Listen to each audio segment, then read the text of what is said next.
Assalamualaikum warahmatullahi wabarakatuh. Jadi hari ini saya akan mempresentasikan tentang mapping saya yang kedua, yaitu di kitab Ulumul Quran. Oke, assalamualaikum warahmatullahi wabarakatuh. Pertama, tentang penulisan Al-Quran pada masa Nabi Muhammad. Pertama, yaitu perlu diketahui bahwa Al-Quran dalam masa Nabi Muhammad pertama-tama itu belum dalam berbentuk buku. Maka Nabi Muhammad itu mempunyai pencatat yang terdiri dari beberapa orang yang sahabat-sahabat terpercaya Nabi. Dia itu mencatat setiap wahyu yang diturunkan oleh Nabi. Kemudian dia yang pencatat itu, dia itu menuliskan pada Riko, Lisaf, Asyir, Aktat, Adila, dan Adim, atau sejenis dari kulit-kulitan atau pelepah kurma atau tulang belikat atau juga tulang rusuk atau benda-benda yang dipakai untuk menulis atau juga bisa batu. Kemudian perlu dipertanyakan bahwa apakah dituliskan di batu itu akan terpelihara. Jadi perlu diketahui bahwa Al-Quran ini terpelihara dari kedua aspek.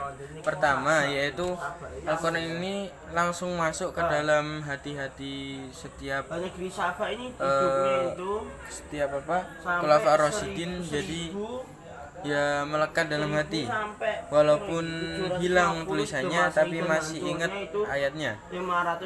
Kemudian ada juga yang aspek kedua, yaitu dituliskan dalam rikok tadi, jadi memperkuat dua aspek tadi. Kemudian yang kedua yaitu penulisan pada masa Khulafaur Rasyidin. Nah, pertama ini yaitu setelah Nabi Muhammad meninggal, yaitu diganti oleh Abu Bakar As-Siddiq.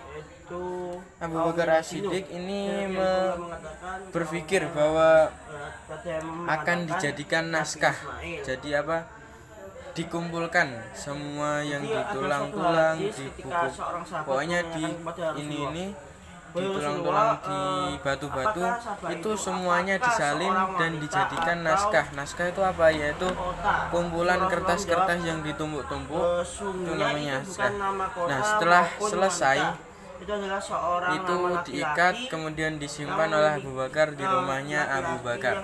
Kemudian kenapa Abu Bakar seketika berpikiran bahwa akan dijadikan naskah? Jadi pada peristiwa itu terjadi peperangan karena kan Rasulullah itu sudah wafat. Jadi Sulaimah Al-Kazab itu atau nabi palsu, dia itu mempunyai Musailamah Al-Kazab itu mempunyai pasukan, dan Abu Bakar itu akan mau membasminya. Kemudian dia itu mengirimkan pasukan dan cukup membunuh kaum muslimin yang banyak. Contohnya yaitu 70 penghafal Quran, 70 orang penghafal Quran. Jadi Abu Bakar ini sangat terpukul bahwa penghafal Quran itu hampir hilang, kemudian dijadikan naskah. Setelah dijadikan naskah,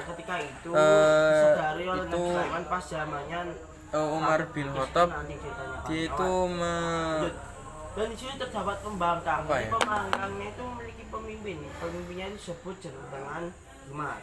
Jadi suatu ketika mengusulkan bahwa Umar itu akan harus dijadikan mushaf atau dibukukan. Jadi tidak hanya tumpukan kertas, tapi akan dibukukan dan diurutkan secara berurutan. Jadi kalau yang naskah dia itu hanya dikumpulkan tapi tidak berurutan. Kemudian ada juga setelah dijadikan mushaf, dia Umar berkata, yaitu sebelum berselisih umat kita. Apa maksudnya? Yaitu kan sudah dijadikan mushaf, kemudian ada itu yang sangat besar. berpendapat lain, Besar yaitu sekali untuk ada yang menanggung berpendapat air. gini dan Jadi gitu. ketika ada Dan hujan Umar turun, itu bisa berpendapat ditampung bahwa dari air ini itu dan apabila dialirkan dibiarkan ke berlarut-larut tanaman-tanaman. maka akan seperti umat Lanjut. Yahudi Di suatu ataupun ketika Nasrani ada peramal yang mengatakan, tidak percaya kepada bendungan kitabnya itu sendiri akan karena terlalu banyak akan, versi. Hancur Kemudian dengan ekor tikus. Lalu para orang yang Al-Quran ini dijadikan mushaf, kemudian disalin menjadi empat kitab empat buku dan disebar di mana-mana. Dengan izin Allah, Kemudian tikus itu perlu diketahui yaitu Quran ini belum ada harokatnya atau masih tanpa syakel. Kemudian ketiga yaitu penyempurnaan pemeliharaan pasca Khalifah Khulafaur Rasyidin, yaitu direnovasi selama 1997 Masehi. Dan bendungan Ma'arif ini dapat mengakhiri Umar bin Khattab, dia itu berpikiran bahwa akan terjadi peluang, yaitu dialek bahwa akan terjadi banyak versi Al-Quran itu. Jadi akan diverifikasi dan di puncak keindahan yaitu akan di puncak keindahannya yaitu dia akan ketika kaum itu sangat bosan dengan nikmat Allah. Diverifikasi dan puncak keindahannya itu dia mempunyai harokat, mempunyai titik ayat dan lain-lain. Dan ini pertama kali diharokati oleh Abu Aswad Ad-Du'ali, yaitu titik-titik ayat dan syakelnya, yaitu yang ketika itu meminta pas kala itu dianggap bid'ah oleh ulama karena Abu Aswad ini dianggap terlalu